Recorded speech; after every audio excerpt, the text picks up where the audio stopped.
हरे कृष्णा, राधे राधे। आप सबका वेलकम है वृंदावन सखी में। आई होप आप सब खुश होंगे, बढ़िया होंगे और हमारी तरह ठाकुर जी की सेवा में मदमस्त होंगे और ठाकुर जी की कृपा का अनुभव भी कर रहे होंगे। तो फ्रेंड्स, आज हम इस विषय में बात करेंगे। जैसे कि आप लोग जानते हैं, एकादशी आने वाली है, विजया एकादशी। जो एकादशी आने वाली है उसका नाम है विजया एकादशी।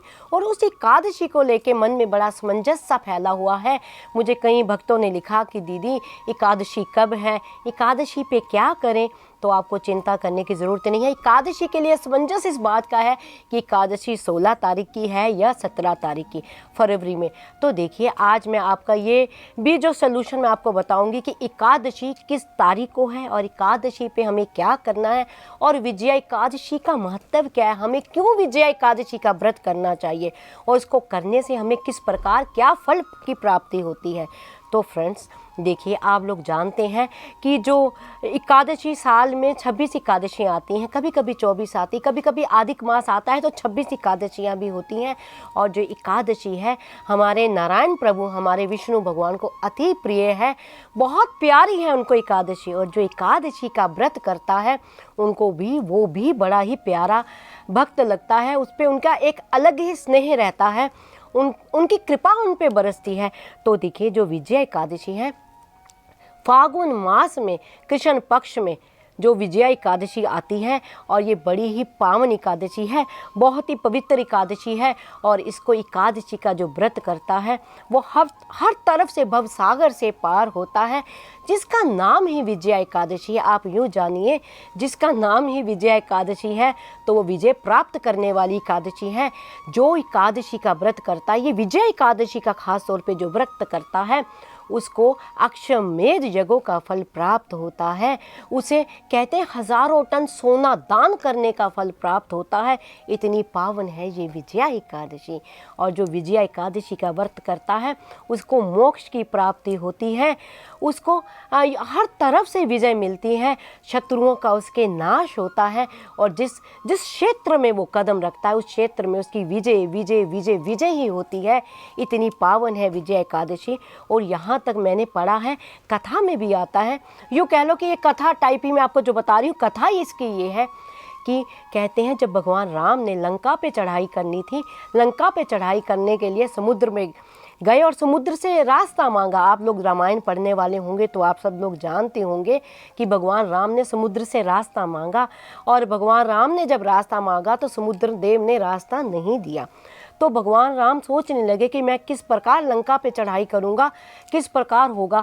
तो इसी तरह लक्ष्मण जी ने कहा कि कुछ दूरी पे ही ऋषि मुनि रहते हैं, आइए उनसे समाधान मांगे। तो जब भगवान राम ने ऋषि मुनि से पूछा कि मुझे रास्ता मार्ग चाहिए, समुद्र देव मुझे मार्ग नहीं दे रहे हैं, मुझे इसी रास्ते से जाना है, मुझे लंका पे चढ़ाई करनी है। तो ऋषि मुनियों ने उपाय बताया। कहा प्रभु अभी विजया एकादशी आने वाली है, विजया एकादशी पे आप विजया एकादशी का व्रत कीजिए और रात्रि जागरण कीजिए और लक्ष्मी नारायण की आप पूजा कीजिए, उनकी आप भक्ति कीजिए। उसके प्रताप से आप जो है विजया एकादशी के प्रताप से आप लंका पे आपकी विजय होगी। तो भगवान राम ने इसी प्रकार किया।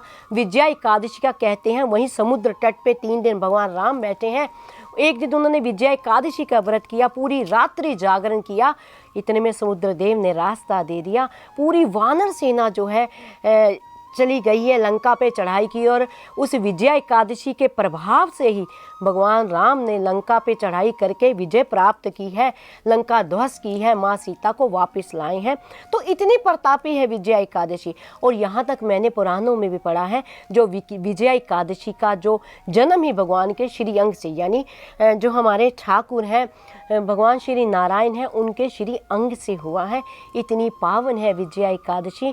तो विजया एकादशी है कब, ये हम अब इस विषय में बात करेंगे। देखिए, विजया एकादशी जो है 16 तारीख को 4:02 पर सुबह ही आरंभ हो रही है और 17 फरवरी यानी 17 तारीख को रात्रि 1:19 पर समाप्त हो रही है ये विजया एकादशी। इसलिए विजया एकादशी जो है आप जानते हैं उदया तिथि को, हमारे जो हिंदू धर्म के अनुसार जो त्यौहार होते हैं उदया तिथि को मनाए जाते हैं। तो विजय एकादशी इस बार 16 तारीख को मनाई जा रही है। 16 तारीख को ही इसका पावन व्रत किया जाएगा विजय एकादशी का। और जो इसका पारण है, पारण आप लोग जानते हैं, एकादशी के बाद अगले दिन जब व्रत खोला जाता है, इसको पारण कहा जाता है, उसका भी मुहूर्त होता है।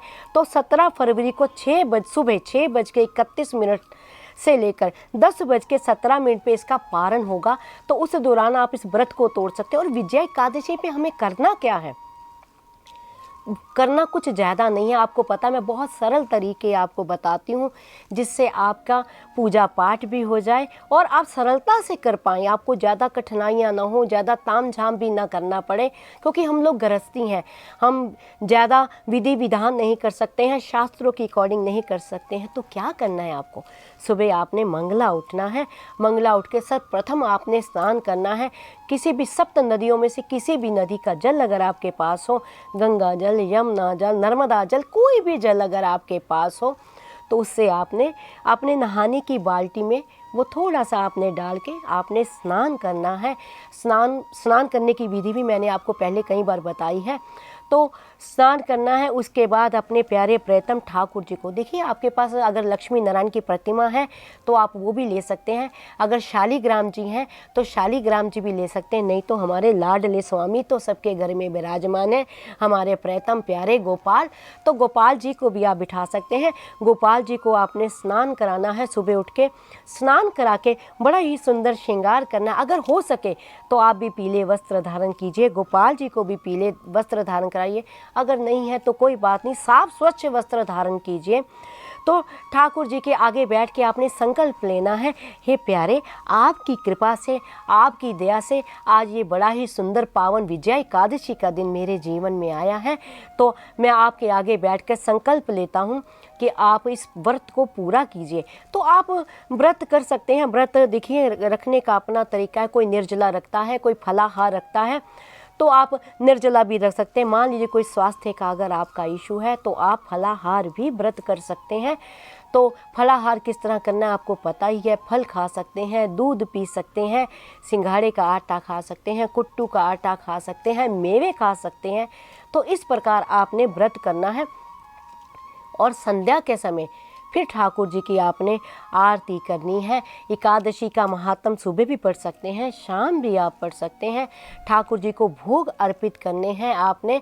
और एकादशी के दिन अपने इष्ट के आगे तो दिया जलाना ही जलाना है, दीपक जलाना ही जलाना है, लेकिन घर के मुख्य द्वार यानी दहलीज पे भी आपने दीपक जलाना है, क्योंकि जो एकादशी, जो ये विजय एकादशी है, इसमें माँ लक्ष्मी की भी पूजा होती है। और मैं आपको हर बार बोलती हूँ कि दहलीज पूजन आप जरूर कीजिए। अगर आप कहेंगे तो दहलीज का पूजन किस प्रकार करते हैं, मैं वो भी वीडियो आपको सेपरेट बना के दूंगी कि दहलीज पूजन कितना जरूरी है और क्यों करना चाहिए। क्योंकि जो माँ लक्ष्मी होती है वो मुख्य द्वार से भीतर आती हैं।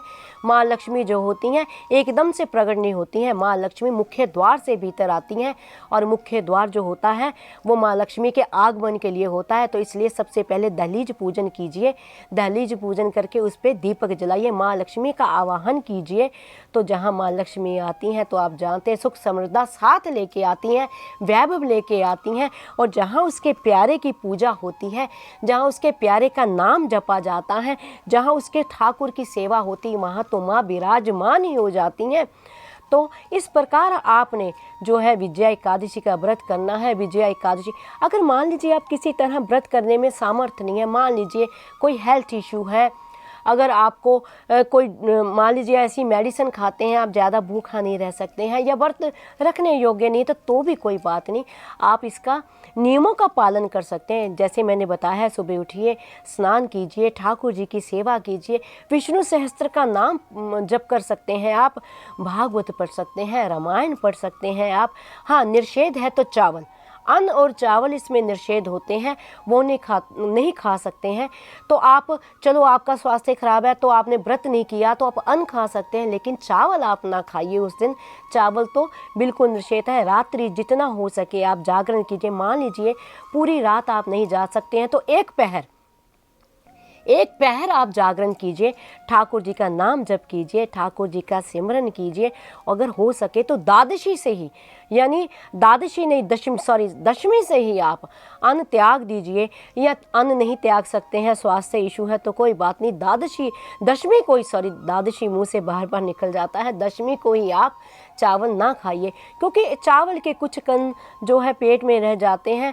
तो एकादशी के दिन जब आप शौच क्रिया के लिए जाते हैं, अगर पेट साफ नहीं होता तो चावल फिर भी आपके पेट की आंत में पड़े रह जाते हैं, इसलिए दशमी से ही आप चावल ना खाइए। तो इस प्रकार ठाकुर जी का व्रत कीजिए। व्रत नहीं कर सकते हैं तो उसका पालन कीजिए। छोटे छोटे नियम हैं जो आप करेंगे तो आपके ठाकुर तो प्रसन्न होंगे ही होंगे, भीतर आपको बहुत सुख शांति की प्राप्ति होगी। और ये विजया एकादशी तो वैसे विजय प्राप्त करने की एकादशी है, बड़ी पावन एकादशी है।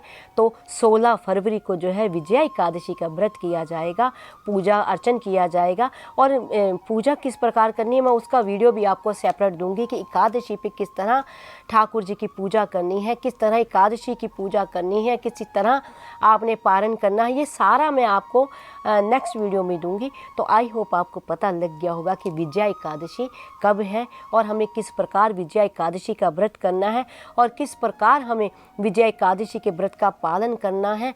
तो फिर भी अगर आपके मन में किसी प्रकार का कोई संशय हो, कोई प्रश्न हो, कोई क्वेरीज हो, तो मुझे आप कमेंट बॉक्स में लिखिए, मैं आपके प्रश्नों का उत्तर आपको दूंगी। अगर आपको कुछ और भी पूछना है तो आप मेरे कमेंट बॉक्स में लिख सकते हैं। जितना मैंने संतों की वाणी से सुना है, जितना मैंने रसिकों के संग से पाया है और जितना इस प्यारे श्याम सुंदर के प्रेम में मैंने पाया है, उसी के अकॉर्डिंग मैं आपके प्रश्नों का उत्तर आपको देती हूँ। अगर आपको ये वीडियो अच्छा लगा हो तो इस वीडियो को लाइक करना, शेयर करना, सब्सक्राइब करना ना भूलें। हरे कृष्णा, राधे राधे।